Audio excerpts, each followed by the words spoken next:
नमस्कार। जय श्री कृष्णा। श्री गणेशाय नमः। श्री सीताराम चंद्राभ्याम नमः। वाल्मीकि मुनि की जय हो। माँ भगवती सरस्वती की जय हो।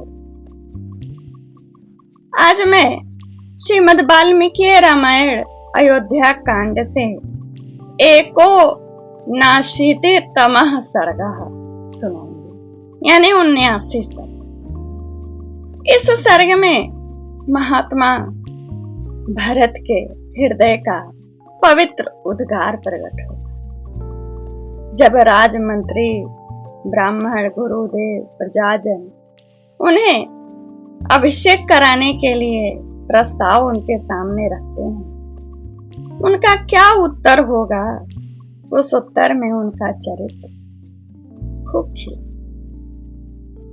और किस लिए कहेंगे कि मार्ग बनाओ? काहे के लिए कहेंगे मार्ग बनाओ? यह सब इस सर्ग में सुनिए। महात्मा भरत को उत्तम चरित्र को सुनने से निर्मल यश कीर्ति सब प्राप्त होते। 13वें दिन की प्रक्रिया कर लिए थे पिता के। 14वें दिन प्रातः काल समस्त राज कर्मचारी मिलकर के भरत के पास आएंगे और प्रस्ताव रखेंगे, और बड़े प्रेम से प्रस्ताव रखेंगे, प्रभाव डालते हुए प्रस्ताव रखेंगे, जिससे भरत कुमार मान जाए, क्योंकि उनको अंदेशा हो गया था कि भरत राज्य स्वीकारेंगे। लेकिन ये उन्हें नहीं पता था कि करेंगे क्या। ये इस सर्ग में आइए सुनते हैं। महायशस्वी राजकुमार जो हमारे सर्वश्रेष्ठ गुरु थे, वे महाराज दशरथ तो अपने ज्येष्ठ पुत्र श्री राम तथा महाबली लक्ष्मण को वन में भेजकर स्वयं स्वर्गलोक को चले गए। अब इस राज्य का कोई स्वामी नहीं है, इसलिए अब आप हमारे राजा हैं। आपके बड़े भाई को स्वयं महाराज ने वनवास की आज्ञा दी और आपको यह राज्य प्रदान किया, अतः आपका राजा होना न्याय संगत है। इस संगति के कारण आप राज्य को अपने अधिकार में लेकर किसी के प्रति कोई अपराध नहीं कर रहे हैं कि आप राज्य करेंगे तो कोई अन्याय कर रहे हैं, कोई आपसे पाप हो रहा है। नहीं, परिस्थितियां आपको स्वयं राजा बनाने के लिए उद्यत है, तैयार है। वे लोग कहते हैं, राजकुमार रघुनंदन, ये मंत्री आदि स्वजन पुरवासी तथा सेठ लोग अभिषेक की सब सामग्री लेकर आपकी राह देखते हैं। भरत जी, आप अपने माता पिता महों के इस राज्य को अवश्य ग्रहण कीजिए। नरश्रेष्ठ राजा के पद पर अपना अभिषेक कराइए और हम लोगों की रक्षा कीजिए। यह सुनकर उत्तम व्रत को धारण करने वाले भरत ने अभिषेक के लिए रखी हुई कलश आदि सब सामग्री की प्रेम पूर्वक और सम्मान पूर्वक प्रदक्षिणा की और प्रदक्षिणा करके उत्तर दिया।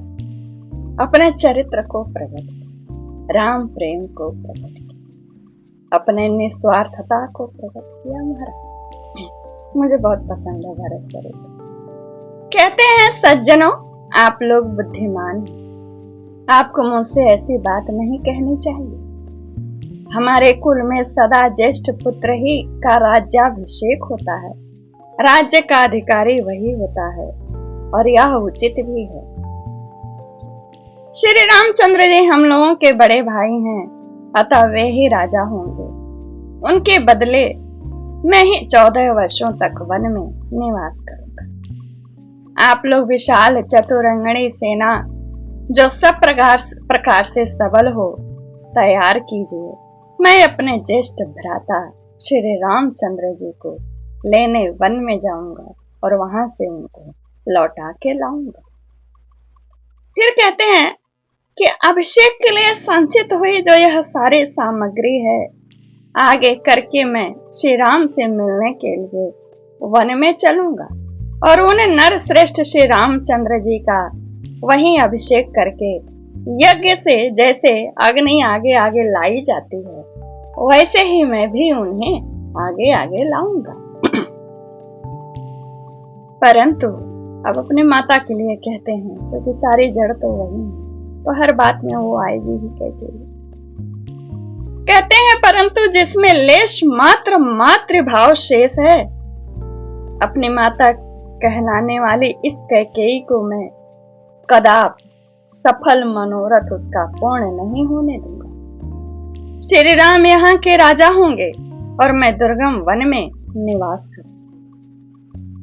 कहते हैं कारीगरों से, अपने राज्य के कारीगरों से, आप लोग आगे आगे जा करके रास्ता बनाइए, ऊंची नीची भूमि को आप लोग बराबर करें तथा मार्ग में दुर्गम स्थानों की जानकारी रखने वाले रक्षक भी साथ साथ चलें।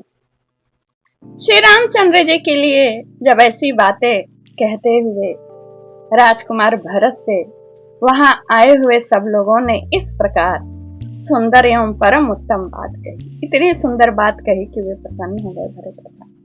कहते हैं वे लोग, भरत जी ऐसे उत्तम वचन कहने वाले आपके पास कमल वन में निवास करने वाली लक्ष्मी अवस्थित हूं, क्योंकि आप राजा के ज्येष्ठ पुत्र श्री राम को स्वयं ही इस पृथ्वी का राज्य लौटा देना चाहते हैं। उन लोगों का कहा हुआ वह परम उत्तम आशीर्वचन जब उनके कान में पड़ा, तब उसे सुनकर भरत लाला प्रसन्न हो गए। प्रसन्न से उनकी आंखों से आंसू बहने लगे और हर्ष जनित नेत्रों से सबको देखा। भरत के मुख से श्री राम को ले आने की बात सुनकर उस सभा के सभी सदस्यों और मंत्रियों सहित समस्त राज कर्मचारी हर्ष से खिल उठे। उनका सारा शोक दूर हो गया और वे भरत से बोले, नरश्रेष्ठ, आपकी आज्ञा के अनुसार राज परिवार के प्रति भक्ति भाव रखने वाले कारीगरों और रक्षकों को मार्ग ठीक करने के लिए भेज दिया गया है और यह सर्ग जो 79 सर्ग है यहीं पर पूर्ण होता है। इत्याशय श्रीमद् रामायणे वाल्मीकि आदि काव्ये अयोध्या कांडे 79तमः सर्गः यहीं पूर्ण होता है। अगले सर्ग में वे जाएंगे, मार्ग का वर्णन रहेगा। अयोध्या से गंगा तट सुरम में शिविर कूपाद युक्त सुखद राजमार्ग का निर्माण का वर्णन रहेगा। नमस्कार, जय श्री कृष्णा। पूरा सुना करें, लाइक कमेंट शेयर किया करें। धन्यवाद। श्री राम जय राम जय जय राम, श्री राम जय राम जय जय राम, श्री राम जय राम जय जय राम, श्री राम जय राम जय जय राम।